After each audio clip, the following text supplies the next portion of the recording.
This farm, I think, has been in the family since 1903.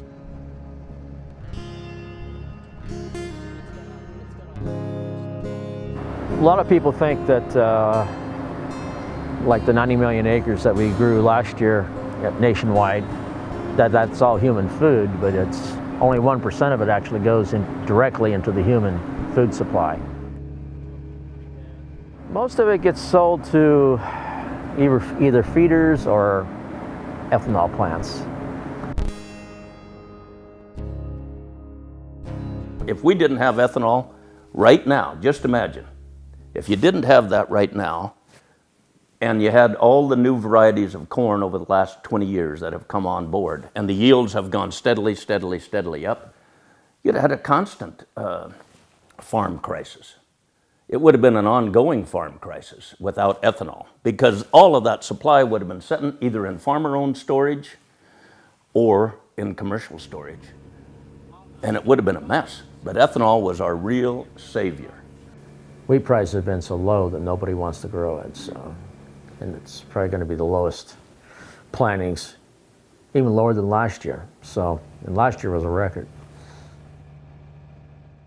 The climate projections are for drier during the summer, so the extreme heat and warmer temperatures combined with less precipitation is certainly a concern for the growing season.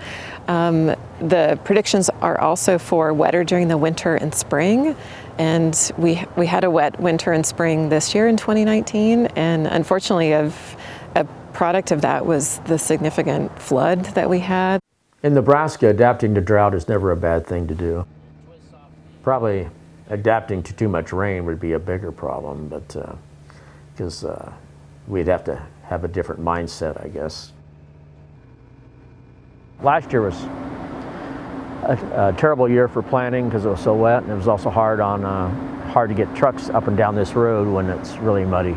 We started getting rain clear back in August of 18. And we had a hard time getting the crop out. Then we had a hard time getting the crop in, and we're just harvesting as fast as we can because we're afraid it'll start up again. But and we saw what happened in North Dakota and South Dakota with all the snow and rain on top of snow, and got to go full bore because you never know what will change. Farmers across America, just like Gale Lush, are producing corn, filling truckloads just like this. Day in and day out, in late October, farmers are moving over 90 million acres of corn annually. Out of those acres, roughly 30 is devoted to feed, 30 to ethanol, and 30 to industrial uses such as corn syrup production, human food, and another variety of uses. Because such a high volume of corn is devoted to industrial uses, it is important that farmers, as stewards of the soil, conserve as many resources as possible. And here are some methods farmers are utilizing in order to conserve resources, as well as their place in our consumer-driven market.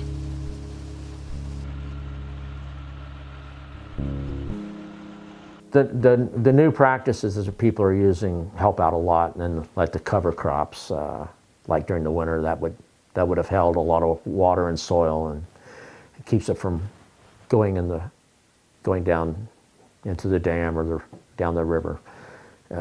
Keeps the soil in your ground, and so I like that.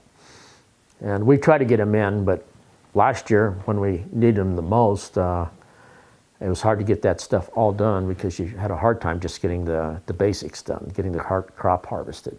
But we got a few acres done. And we noticed where the cover crop was that the corn was doing a little better on. We put the cover crop on the really steep ground in the hills, and that ground was actually making a little more than the better land up on top. So we might just try that practice on everything if we can get it done.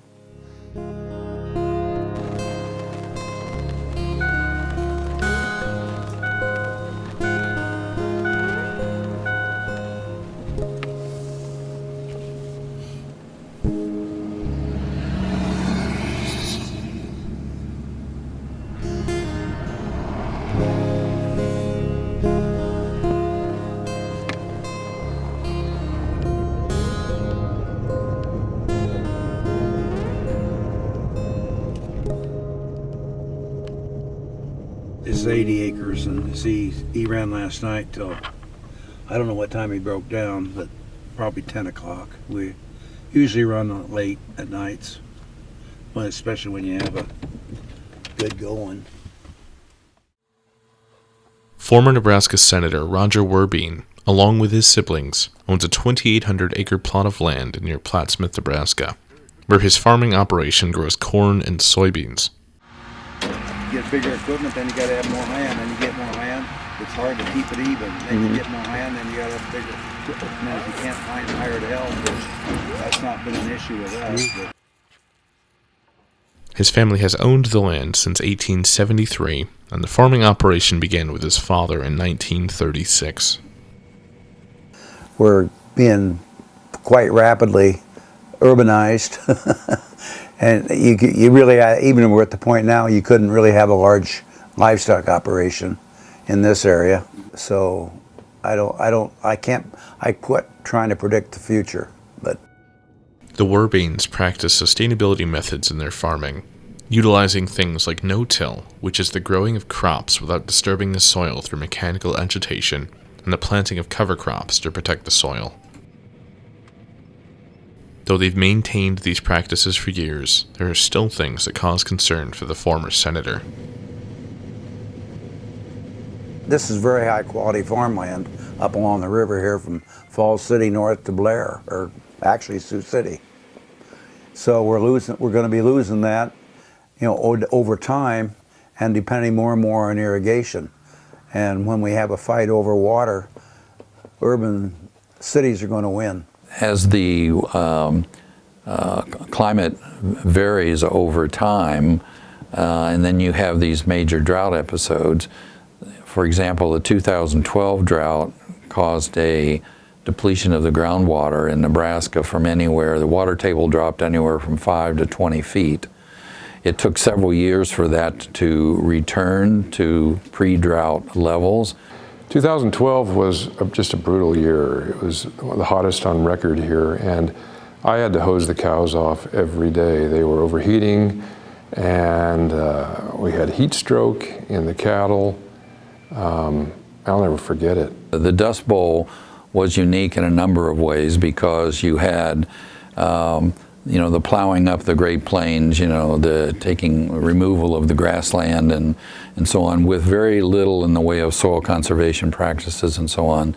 That's one of my mantras, is having cover crops. We just finished planting a bunch on this section. It's getting late. It's hard when you get so much rain. It's hard to get it all planted. But relatively speaking, we're not into it too heavy. But it's one of the things you do to try to keep cover on your ground year round. One of the reasons I think we need to worry about good soil health is water quality. We need to have good water quality and plenty of it long term. One of the things I'm concerned about, we're for Lincoln East, or at least Lincoln East to the Missouri River, is primarily rain-fed ground. It's not irrigated like it is west. The Republican River Valley is probably the most progressive part of the state as far as taking care of our water. Just about everybody's got pivots, everybody's got meters on their pivots. They know exactly to the inch how much water they use during the year, and a lot of these areas have enough water. We keep going on for 200 or 300 years or forever, because we also have recharge. On average, about 20% of all rainfall that falls in the Sandhill ends up as recharge.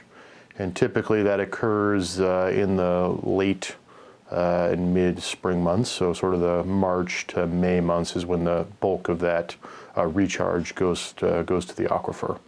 The porousness, as well as the ability of water to move through that type of material, is the key. Also, the sand, it can only support basically the low prairie grasses, and so the demand for water of those is not as high as, say, crops. And so more of that water has a chance to move through the root system and make it to the water table, whereas in other regions, that water is going to be taken up by the actual plants and kicked back to the atmosphere. So in the Sandhills, you're looking at about 5 to 10 years before, a drop of rain on average is going to hit the surface and then actually make it to the water table, as it takes that long for it to sort of move through that wave of water through the system. So, if we have good stewardship of the landscape, that is going to take a few years for those things to end up showing up on the water table. And so an event like the 2012 drought is that has to propagate through the actual soil profile. So you're going to wet out, you're going to dry down that actual unsaturated zone, and you're going to end up with less recharge until sort of you have more, wetter years to build back up that sort of wetness in the actual soil. Drought management is an important aspect of that because drought is a recurring phenomena, but under climate change, droughts are becoming more frequent, more severe, longer duration for many regions of the world. Well, there's been attempts in the past at least 4, maybe 5 years to look at a statewide climate action plan, which is really what's needed in terms of both adaptation to the changes that will come as well as mitigation of future climate change. And that's been unsuccessful in passing. I think that's something that's critical, that absolutely needs to happen. Other states are assessing what sort of impact climate change will have to the different sectors, and they're actively working toward adaptation measures as well as mitigation. So I think that for Nebraska, and given that we're a heavily agricultural state, I think that's something that we need to look at passing legislation. In Nebraska, I think we've kind of stalled out, in terms of the impact of the 2000 drought mitigation plan that we put together for the state of Nebraska, working with stakeholders. I think there really hasn't been much advancement in that. Farmers obviously continue to adapt to a changing climate, to longer growing seasons, etc. Well, long term, I don't know whether a longer growing season, I'm not so sure is so bad, but long term we're going to be supposedly more like Wichita weather, which would be more humid and more heat days, and maybe more, maybe less rainfall, we're not sure. Some of the things I see will have less rainfall. Others say that we're going to have the same amount of rainfall or maybe more, but we're going to have extreme events. So from my viewpoint, one of the big things on changing climate is we're going to have more extreme events. But globally, there's a lot of progress being made on drought management and drought policies that are aimed at risk reduction. I think that's increasingly going to be an issue for producers. The excessively wet conditions that has persisted for much of Nebraska, I think that's prompting people to ask, is this a sign of the future? Is this something that's going to keep happening? Historically, we have seen a trend toward wetter springs, and that's only going to continue. It may be warm enough, the growing season may be quite a bit longer, but the ability to get into the field with heavy equipment is going to be even more of a challenge in the future. In Nebraska, we've warmed overall. For annual average temperature, we've gotten warmer, and that rate of warming is accelerating. And that's something that we can expect in the future, is that rate of warming is only going to increase. By middle of the century, we could see 5-degree warming for an annual average.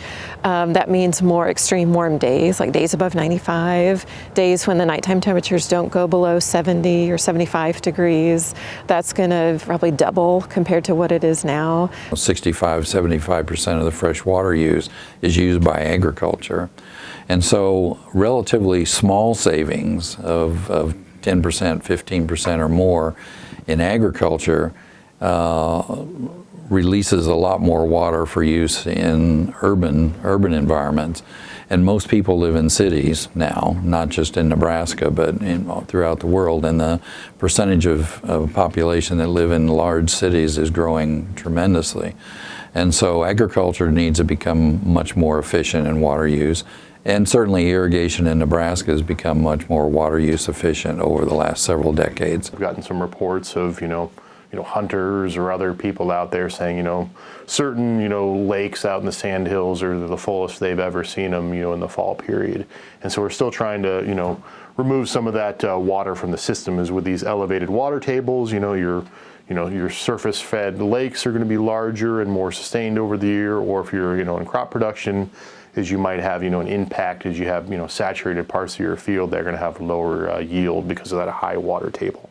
This year we had so much rain that the ground was already filled up with water, and so it didn't have as great an effect of mitigating that excess water as it would have in the past. We have had these floods that have really affected Nebraska, and so it's important to be able to think about it, to respond, to see if our levees appropriately built, are our bridges. We now know, and that's what we've been seeing when we've gone around the state, is that there are levees that are not rebuilt appropriately. There are bridges that have not been fully rebuilt.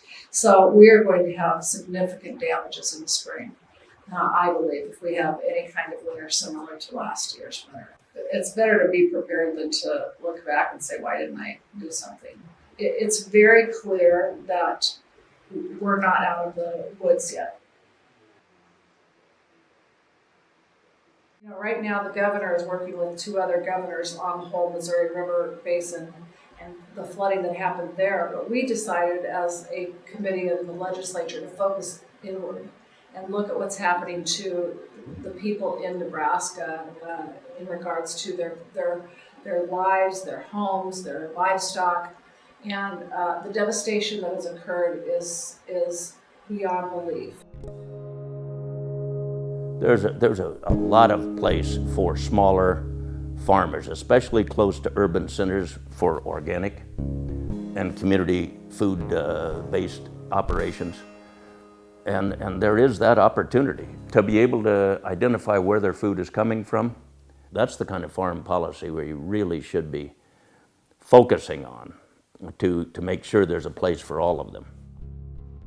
There's just a real set way what a farmer is and what farming is, and it has to do with anonymous commodities. You grow corn and beans and you dump them at the local co-op, and then maybe they go to Asia or Brazil or I don't know, somewhere.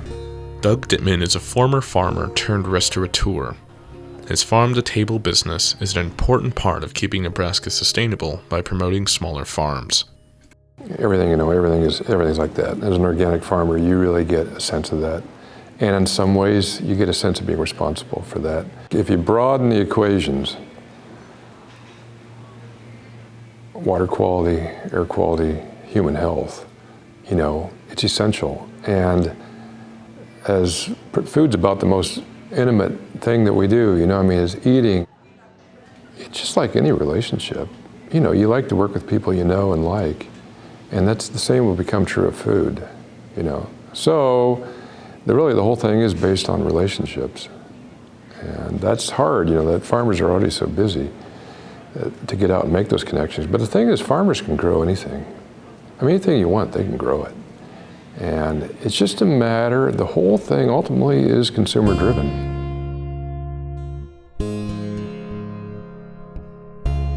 And I think as a farmer, as season after season, year after year after year on the land, you begin to see into it, and it becomes clear what you need to do. And then it's just a matter of doing it. If we do have a drought, we've got the aquifer build up pretty good. So, but normally you don't have that. It's dry weather that you got to worry about, and we're getting pretty good at managing dry weather. I don't know if we can manage a 1930s style drought. We'll find out.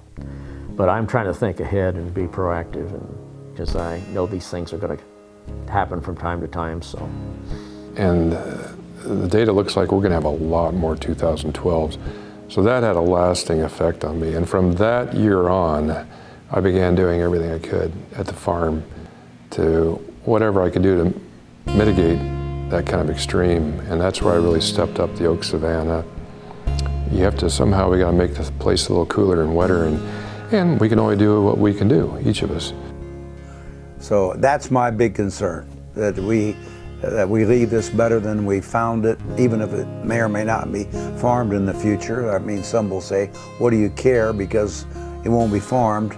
I think that's too short-sighted at this point. it's kind of like they say about the chaos theory. You do one little thing and it just spreads out and causes problems all around the world. And a couple of tweets have caused a lot of trouble for us. And the only thing that'll save us is probably a big drought in the Great Plains, which is not a thing you want to wish upon yourself. But we'll see.